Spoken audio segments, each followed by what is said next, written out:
Los chocuanos sí son religiosos, me animo a decir que sí, tienen un profundo sentido de Dios, de la religiosidad, tienen fe, pero eso no va acompañado de una práctica sacramental, por ejemplo. Se considera que el oro pertenece al diablo, a Satanás. Si ellos acuden a la iglesia, a misa, a los sacramentos, el diablo, se va a enterar y les va a retirar su material por irse con el enemigo, entre comillas. Y llegamos, Jorge, a un momento y a un sitio donde me hacía especial ilusión que llegáramos, que es el grupo juvenil Michel Vive. Un buen grupo de ellos forman parte del grupo de danzas. Quieren ofrecer una demostración de lo que saben hacer muy preciosamente, muy bonitamente. La siguiente danza es dedicada a mi padrino Pedro, ya que ha sido para mí como un padre y para los demás como una persona muy importante, y también porque gracias a él existe este grupo y por lo menos el grupo de danza, agradeciéndole mucho, y esto es con mucho cariño para él.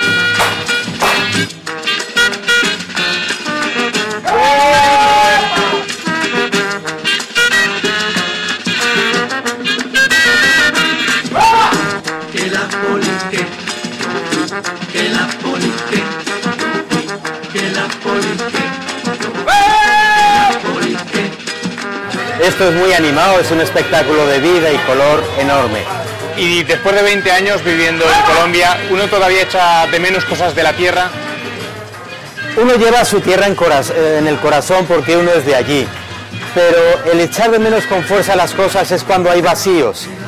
Y aquí no hay oportunidad de que a uno le quede vacío el corazón, le quede vacía la vista, la mente. Sí extraño a mi familia, por supuesto, sí me acuerdo del jamón de Teruel enormemente porque me encanta el Pirineo, lo tengo en mi retina y en mi corazón también, pero realmente aquí me siento satisfecho, estoy contento con lo que vivo y no haya algo que necesite vitalmente, estoy muy lleno aquí. Mira, hoy hemos tenido la fortuna de que ha coincidido con el día del colegio, del único colegio que tiene la cabecera municipal Lloró, y han cerrado el día con este concierto de la música marcial. De verdad que estoy muy agradecido, he estado muy contento con la presencia de ustedes. Y si Dios quiere, en un año estaré de nuevo en Zaragoza para visitar a mi familia y amigos como vosotros. Pues nos veremos entonces, Pedro. Un abrazo. Un abrazo, muchas gracias. Y a seguir trabajando duro con lo que estáis haciendo los marianistas aquí, ¿vale? Con mucho ánimo, claro que sí. Gracias. Mucha suerte, Pedro. Adiós. Hasta pronto.